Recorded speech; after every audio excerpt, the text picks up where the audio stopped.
It is a tilt. You have won. What time is it? Game time! What time is it? Game time! And we play for another 48 next Friday. So give it absolutely everything you've got and every down to play another game with each other. That's a thing! 1, 2, 3! Yeah! Bring the ball! Yeah!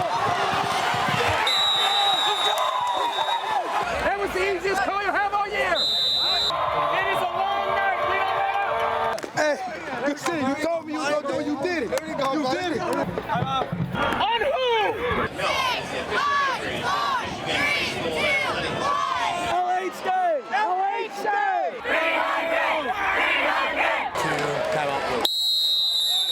We're gonna start out 55. Hey, shift to 46, deep right.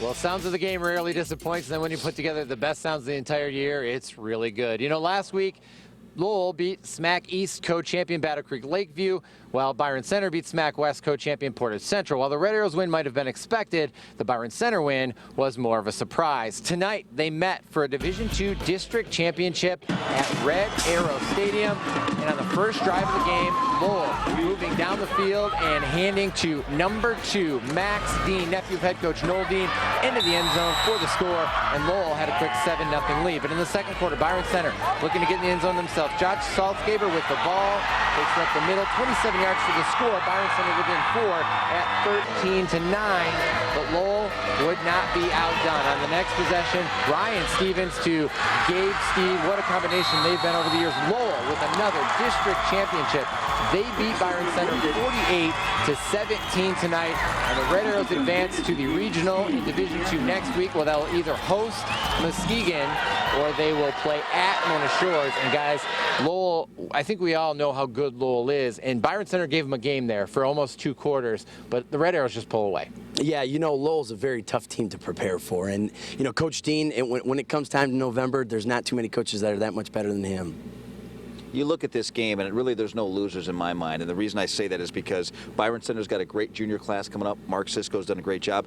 And to be the program you want to be, Coach can talk about this, you got to play the big boys eventually, and they got to win. They get to a district final, they'll grow on this, and the juniors are going to be dangerous next year, seniors for BC. Well, speaking of playing the big boys, Lowell will do that next week against either Muskegon or Mona Shores, and we'll get into that game a little bit later on. But if you're Lowell, do you care who you play between those two next week? You know, I don't think you do. I mean, I think you just take every opponent like it's the biggest game of the year because it's the one you're playing, and it's just your next step trying to get to Ford Field. What do you think, Brad? Who'd they rather play? You know, I haven't seen Mona Shores live and in person, and that's been the frustration for me. But I look at Muskegon, and if Mona Shores beat Muskegon with the speed I saw with Muskegon, I agree with Coach. It really doesn't matter. I think you just got to prepare for what are you going to do. And I think in this game, as I predicted, and I think it'll be a big factor no matter who they play, Lowell is going to go back to Lowell football, ground and pound, try to eat the clock. Brett, you had a good prediction night tonight. We'll get into more of that later. But I'll tell you guys right now, the answer is simple. They want to play Muskegon. You know why? Because they'll be home if they play Muskegon. If they play Mona Shores, they'll have to be on the road. But one thing that's unique, and Coach talked about this because they played out at Mona Shores, is, you know, both sites are grass fields, natural grass fields, which is unusual in this day and age. I think that benefits Lowell. Yeah, Lowell definitely wants to play on the grass. Oh, hey, one other big game in Division III. We'll go back to the studio. Mitch has that one. Yeah, you're right. We got to talk about Coldwater. Heck of a season for them so far. It's been really great. So it was a defensive struggle early, but during the second quarter, the Pioneers got their offense going.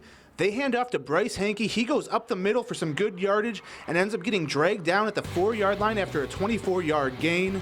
A few plays later, Michael Malowitz goes play action with the snap, and he's going to look and find Sam Matthews in the end zone for the touchdown. Pioneers take an early 7-0 lead. Next Pioneer drive, they give to Hinkey. He goes up the middle again, and this time he finishes the run with the touchdown. East Grand Rapids takes a 14-0 lead into the half. Zeeland East trying to get fired up at half, but the Pioneers would strike first in the third. 4th and 1, they give to Hinkey. He follows his blocking up the middle and goes 30 yards for another touchdown. 21-0 East Grand Rapids. Chicks looking for something on offense, but this Pioneer defense was all over the field tonight. Mike Clifford gets the interception to give East the ball back. 4th quarter, Pioneers up 24, and Malowitz goes play action. He looks and finds Matthews in the end zone again as East Grand Rapids wins this one 31-0.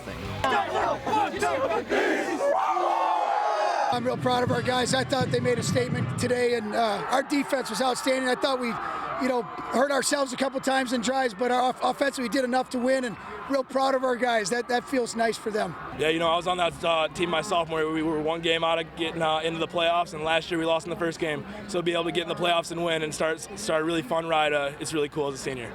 East Grand Rapids gets the win 31-0 over Zeeland East. The Chicks could just never get into a rhythm offensively as the stout Pioneers defense pitches their third shutout of the season, and East Grand Rapids moves on in the playoffs and gets their first district championship since 2011. From East Grand Rapids High School, I'm Chris Gorski for the Fox 17 Blitz. My apologies that, of course, Chris Gorski, not Mitch Fick, but you can see how I could get him confused. The resemblance is incredible. But let's talk about this real quick. East Grand Rapids with the win. Coach, their defense really stepped up tonight to shut out a good Zeeland East offense. No question, and I think that East Grand Rapids defense is going to be a force to reckon with throughout the playoffs here. They're playing loose. I mean, with the schedule they played, who are they afraid of? Who haven't they faced? I was impressed with that win tonight. They'll get the Mount Pleasant Petoskey winner. That game is tomorrow next week in the regional. Mitch? Now, Gorski's hair game is way better than me. I got nothing on the kid there. Let's talk about Coldwater. They just wrapped up the school's first perfect regular season 2 weeks ago, and then last week they get the school's first playoff win. Tonight, the Cardinals looking for another football first, a district title. They're hosting Vicksburg, also trying to get a first district championship. Second quarter now, Coldwater already up 14-0. They're going to go to Joey Severn, going to head outside, and then he's going to head inside. And we're off to the races. And if you thought the highlight couldn't get any better, you got inside, you got outside. How about a little levitation there, kid? 66 yards for the touchdown. Cardinals up 21-0. Vicksburg trying to get in here on the doorstep. Brendan Lovell fakes the handoff, going to keep it himself straight up the gut. Bulldogs close it to 21-7. Cardinals now at the 1. They're going to Sam DeMeester. Touchdown Coldwater. They get that first district title with a 35-14 win. All right, time now for a quick break, but we still have plenty more to get to, like West Catholic making the familiar journey north to Reed City, where the Falcons have won before. Tonight they had a shot at a 6th straight district trophy. And Portland beat Lansing Catholic once this year already. The Raiders trying to get the season sweep tonight. We got those highlights after the break.